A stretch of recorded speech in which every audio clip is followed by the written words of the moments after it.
Bismillahirrahmanirrahim. Assalamu alaykum, hörmətli televizor görüşlər. İstiqlal günlük xəbərlərimizi görüşünlərni qızğın qarşılayırıq. Mən Abdullah Yılğun. Proqramımızda vətənimiz Şərq Türkistan və dünyada olub atqan gün tərtibdəki xəbərlərini huzurunuzğa sunuşduracağıq. Qənəmizdə diqqətinizlər ekranımız olsun. Biden Xitay virusunun mənbəsini təkşürüşkə buyruq düşürdü.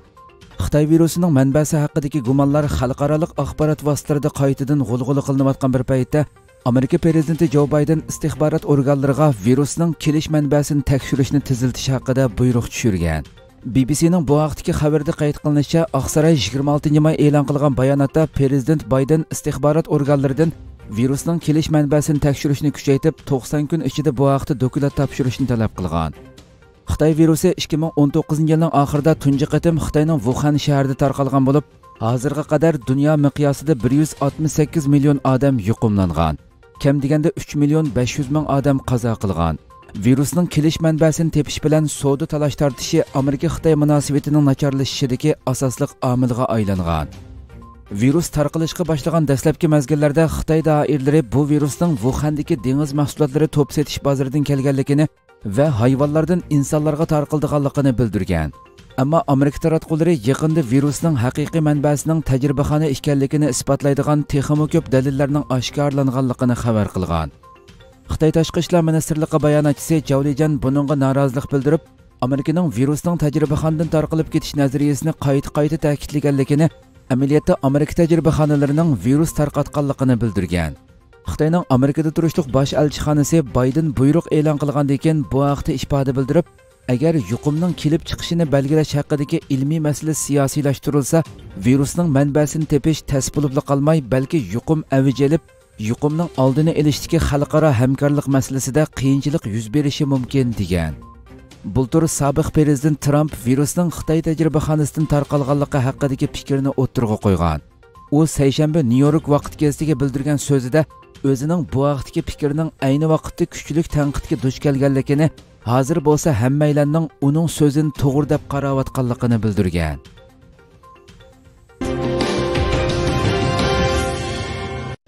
Germaniya taratqullari Xitoyning yolg'on tashviqotining unumiga sal qarashga bo'lmaydiganligini bildirdi.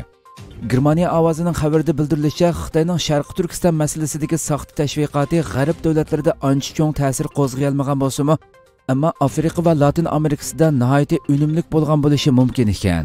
Xabarda qayd qilinishicha, Germaniya televiziya kanali bugungi Germaniyaning xabar to'ri bekiti 26 may rezil va kuchli tashviqot sarlavhalik maqola e'lon qilgan. Maqolada ko'rsatilishicha, Xitoyning Sharq Turkistondagi bostirish siyosatiga qarshi tanqidlar dunyoning har qaysi joylarida keng tarqalgan bo'lsa-mu, biroq Xitoy xalqaro jamiyatning Sharq Turkistonni mustaqil tekshirish talabiga yo'l qo'ymay kelgan. Shuning bilan birga to'qilma sillarni ishlab tarqitish, maqola e'lon qilish qatorliq vositalarni qo'llanib, Sharq Turkiston haqidagi yolg'on tashviqotlarni kuchaytirgan. Xitoy yana Germaniya parlamenti kishilik huquq komiteti a'zolarini o'z ichiga olgan g'arb siyosiyonlariga maktub yo'llab, g'arbning Xitoyning boshqa millatlarga yurgizayotgan siyosatiga qaratgan tanqidlarini qat'iy rad qiladiganligini va bu tanqidlarning hammasining yolg'on ekanligini o'ttirg'a qo'ygan. Maqolada yana Xitoyning keng ko'lamlik diniy va madaniyat bostirishlari haqidagi dokument va tadqiqotlarga qarata Xitoy axborot vositalarining hikoya so'zlatish usulini qo'llanib, turli hujjatli filmlarni ishlab tarqatayotganligi, bu orqali xalqaro jamiyatni aldashga urinayotganligi bildirilgan. Maqolada Xitoy tashviqotining asosli mazmunlarining bir qismi mutaxassislarning nishonliq strategiyalik o'rinlashtirganligi, Xitoyning yolg'on tashviqotlarining Afrika va Latin Amerikasidagi davlatlarda unumini ko'rsatishga boshlaganligi, Xitoyning bu tashviqot uchurlari g'arb davlatlaridami unumini ko'rsatishi mumkinligi, bo'libmi Amerikaga bo'lgan ishonchi kamchil suiqasd nazariyasiga ishonadigan kishilarga qarata unumli rol o'ynashi mumkinligi haqida ogohlantirish o'ttirg'a qo'yilgan.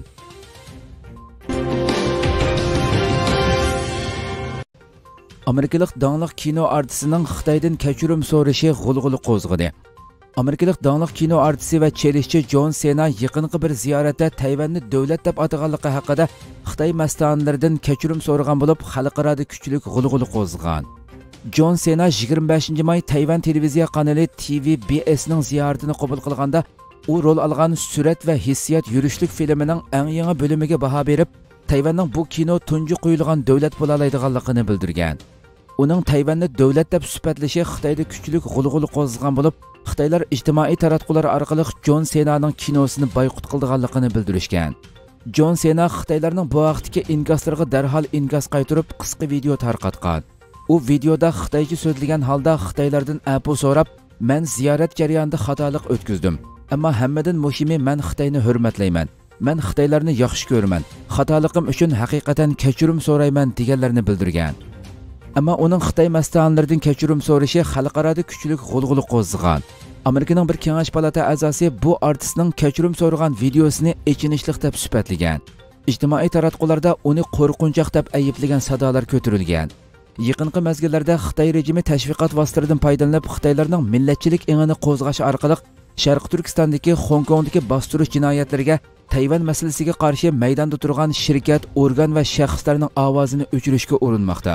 Oldingi mezgillarda H&M, Nike, Adidas qatorliq bir turkum dunyoviy shirkatlar Xitoyning Sharq Turkistondagi majburiy emgak siyosatiga qarshi chiqqanligi uchun Xitoylarda bu markalarni boyqut qilish to'liqini qo'zg'algan edi. O'xshashla Amerikadagi Raketa basketbol komandasining bosh direktori Daryl Morey Hong Kongdagi namoyishni qo'llaydiganligini e'lon qilganligi uchun Xitoy Markaziy televiziya stansiyasi o'zlarining NBA bilan bo'lgan to'xtamni 1 yil bekor qilganligini e'lon qilgan. Undan boshqa 2019-yili danglik turk futbolchi Mas'ud O'zil Sharq Turkiston va Uyg'urlar haqida yozmasi sababli Xitoylarning boyqut qilishi va haqoratlariga duch kelgan edi. Kuzatuvchilar Xitoyning iqtisodiy kuchi va bozor afzalligidan foydalanib, xalqarodagi ta'sir kuchiga ega danglik shaxslarni vositalik kontrol qilayotganligini, ularning bo'lsa iqtisodiy manfaati sababli Xitoyga qarshi ovoz chiqarishga jur'at qila olmayotganligini bildirishmoqda.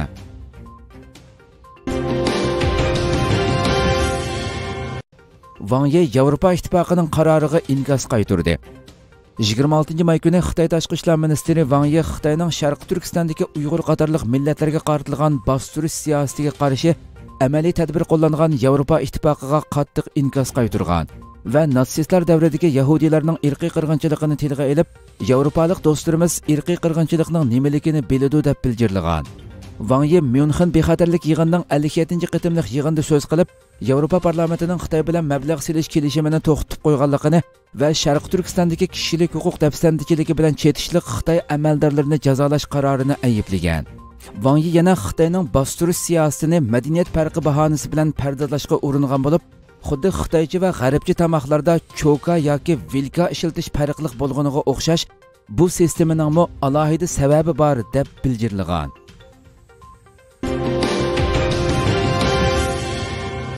Sharq Turkistondagi sabiylar ko'z yoshlari bilan guvohlik bermoqda. Xitoyning yaqinqi yillardagi jazo lageri va irqiy qirg'inchilik siyosati natijasida Sharq Turkistondagi nurg'unlagan oilalar parchalanib vayron bo'lmoqda. Barliq uchur aloqa imkoniyatlaridan mahrum qolgan Sharq Turkiston xalqi bo'lsa, o'z ahvolini sirtqi dunyoga bildirishga amalsiz qolmoqda. Bugun ijtimoiy uchur vositalari tarqalgan sirlarda bir qism kichik bolalarning qisqa video orqali dadalariga bo'lgan sig'inishlarini ifodalaganligi unsiz yosh to'kayotganligi ko'rsatilgan bo'lib, yana dadam qachon qaytib keladi degan xatlarmi yozib qo'yilgan. Izchil tarqalayotgan bu xil sirlar Sharq Turkistondagi jazo lagerlari sababli nurg'un oilaning vayron bo'lganligini ko'rsatib bermoqda.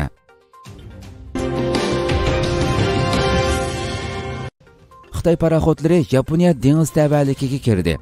Xitoyning 4 paraxodi Sharqiy Xitoy dengizidagi talash-tortishliq Senkaku orollari atrofida Yaponiya dengiz tavalligiga kirdi.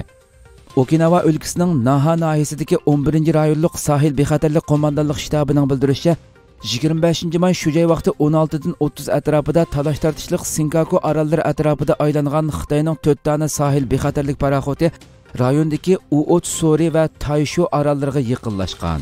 Yaponiya sahil bexatarlik qo'mondonlik shtabi Xitoy paraxodlarini rayonni tark etishi to'g'riliq ogohlantirgan. Yaponiyaning davlatlik radio televiziya organi NHKning xabar qilishicha, Xitoyga oid paraxodlar bu yil Senkaku orollari atrofida uda 16 qitim Yaponiya dengiz tavalligiga kirgan. Ma'lumotlarga qaraganda, Xitoyda 1-aprel kuni kuchga ega qilingan qonun Xitoyning sahil bexatarligi organiga mazkur dengiz tavalliklarda qonun belgilamlariga rioya qilmagan chet el paraxodlariga qarshi qurol ishiltish huquqi beradi ekan. Kyoto agentligining xabar qilishicha, bu qonun Xitoyga Sharqiy Xitoy dengizidagi talash-tortishliq Senkaku orollari atrofida qatnaydigan Yaponiya paraxodlarini nishon qilish huquqi berish ehtimolligi bor ekan. Egilishicha, Sharqiy Xitoy dengizida Yaponiya Senkaku, Xitoy bo'lsa Diaoyu deb ataydigan taqim orollar 5 orol va 3 qiyolikdan tashkil topadi ekan.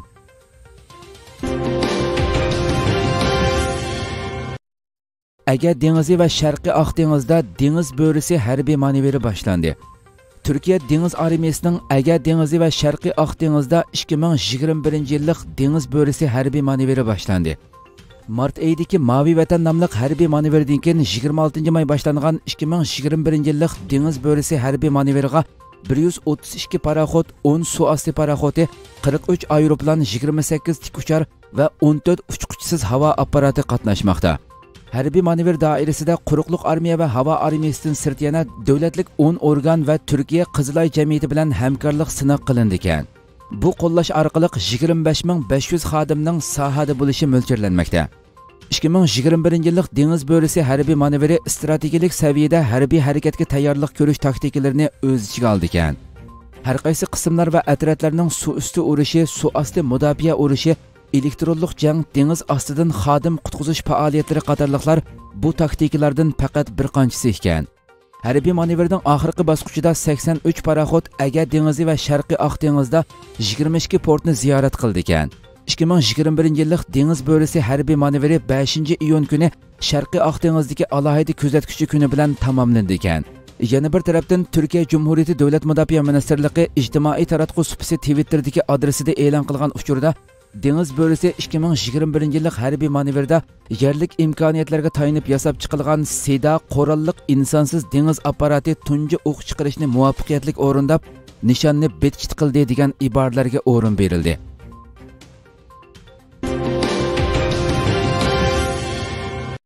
Xitoy Amerikadan yana o'ch oldi. Xitoy Amerikaning yaqinda diniy erkinlikka daxli daruz qilgan Xitoy amaldorlarini jazo tizimligiga kirgizish qaroriga qarshi Amerikadan o'ch olgan. Xitoy Tashqi ishlar ministrligi bayonotchisi Zhao Lijian 26 may Beijingda o'tkazilgan qarorlik muxbirlarni kutib olish yig'inida Amerikaning Xalqaro diniy erkinlik komitetining sobiq hay'at a'zosi Joni Morga jazo yurgizganligini, u va oila a'zolarining Xitoy, Hong Kong va Auminga kirishini cheklaganligini e'lon qilgan. Bildirilishicha, Joni Mor bu yil 14 mayda Amerika Xalqaro diniy erkinlik komitetidan istifa bergan. Mazkur komitet Amerika hukumatiga siyosiy jihatdan maslahat beradigan bo'lib, hay'at a'zolarini prezident va parlament vazifaga tayinlaydi ekan. Joni Mor hozir o'zi qurgan ommaviy munosabat maslahatchilik shirkatining bosh ijroiya amaldori, shundaqla Amerika Xristian rahbarlik majlisining raisi ekan. Ma'lum bo'lishicha, Amerika Tashqi ishlar ministri Antony Blinken 12 may parlamentga 2020 yillik xalqaro diniy erkinlik yillik dokumentini sungan bo'lib, dokumentda Xitoyning bid'atning oldini olish va bartaraf qilish markaziy rahbarlik guruhi Chengdu ishxonasining sobiq mudiri Yu Xuyni kishilik huquqni ig'ir darajada dafsanda qilish, Falun Gong muridlarini xohlagancha tutqun qilish va ziyonkashlik qilishga chetishlik bo'lish bilan ayblagan. Shu sababli uningga jazo e'lon qilib, Yu Xuy va uning urug' tuqqanlarining Amerikaga kirishini cheklagan edi. Zhao Lijian muxbirlarni kutib olish yig'inida Amerika Tashqi ishlar ministrligining xalqaro diniy erkinlik to'g'risida e'lon qilgan yillik dokumentini ayblab, bu dokumentlarning hammasining bir taraflama qarash bilan to'lganligini, Amerikaning Xitoyning ichki ishlariga aralashganligini bildirgan. Hurmatli televizor ko'ruvchilar, shuna qilib bugungi xabarlarimiz mush yerda oxirlashdi. Atigi xabarimizni ko'rishga sizlarni Janobi Alloh topshiramiz. Shuna qilib programma oxirida ekran orqasidagi barcha xizmatdoshlarimga ko'pdan ko'p rahmat aytaman. Assalomu alaykum va rahmatulloh.